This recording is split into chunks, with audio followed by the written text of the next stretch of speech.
تو میرے نزدیک ایک صورت یہ ہے، آج میں تھوڑا سا اضافہ کر رہا ہوں، جو کل میں نے یہ سائیکل کا تذکرہ کیا تھا، تو ہماری اس دنیا میں ایک سائیکل اور بھی چلتا ہے۔ جن حضرات کو جغرافیہ جو پڑھا ہوگا کہیں 9ویں 10ویں میں، وہ کچھ یاد ہو تو وہ ذرا ذہن میں تازہ کریں۔ ہماری زمین جھکی ہوئی ہے 66 درجے کے زاویے پر، جس کا نتیجہ یہ نکلتا ہے کہ جب یہ سورج کے گرد خود چکر لگاتی ہوئی سورج کے گرد چکر لگا رہی ہے یہ زمین، یہ فضا کی رقاصہ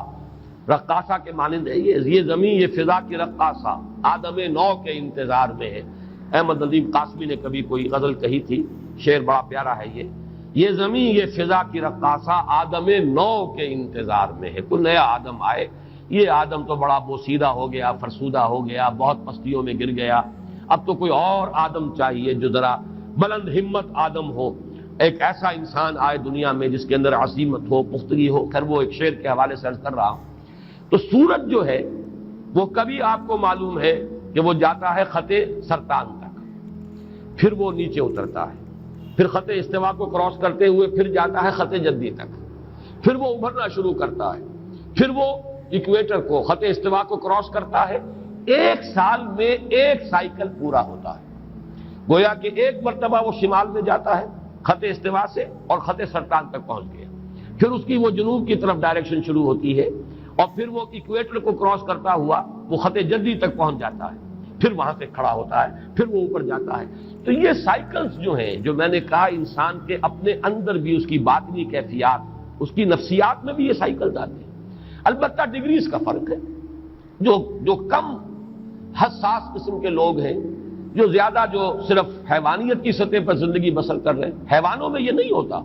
لیکن یہ کہ انسانوں میں جو حیوانیت کے قریب ہوں گے بے حس قسم کے لوگ، ان میں یہ جو اپ اینڈ ڈاؤن ہے یہ بہت کم ہوگا، نہ ہونے کے برابر۔ جو زیادہ حساس ہے ان میں اس کا ایمپلیٹیوڈ جو ہے بڑھ جائے گا، اونچائی بھی اور نیچائی بھی، لیکن ایک حد تک رہے تو انسان نارمل ہے۔ اس کے لیے درحقیقت یہ تشبیہ ذہن میں آئی تھی کہ سورج اگر خط سرطان سے اوپر چلا جائے اور اگر وہاں سے بھی ورٹیکل جو شعاعیں ہیں وہ پڑنے لگے قطب شمالی کی طرف،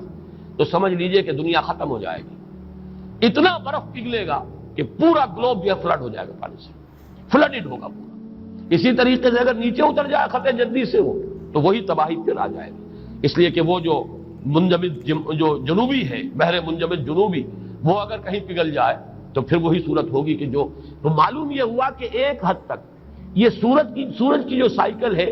اگر یہ سرطان سے جدی تک رہے تب تو ہے عافیت اور خیریت۔ زمین پر جو یہ حیات دنیاوی ہے، حیات زمینی، اس کا سلسلہ قائم رہ سکتا ہے۔ یہ کہیں بڑھ جائے تو پھر ختم ہو جائے گا سارا۔ یہی معاملہ ہے کہ یہ اپ اینڈ ڈاؤن موومنٹ جو ہے انسان کی باطنی کیفیات کی، ایک حد تک رہے تو یہ انسان نارمل ہے، ایک حد سے بڑھ جائے تو اسی کو ہم کہتے ہیں کہ اب یہ توازن ذہنی قائم نہیں رہا۔ اسی کو جیسا میں نے کل عرض کیا تھا مینیک اور ڈپریسو سائیکوسس کہا جاتا ہے۔ کبھی ایکسائٹیشن ہے، پھر اس میں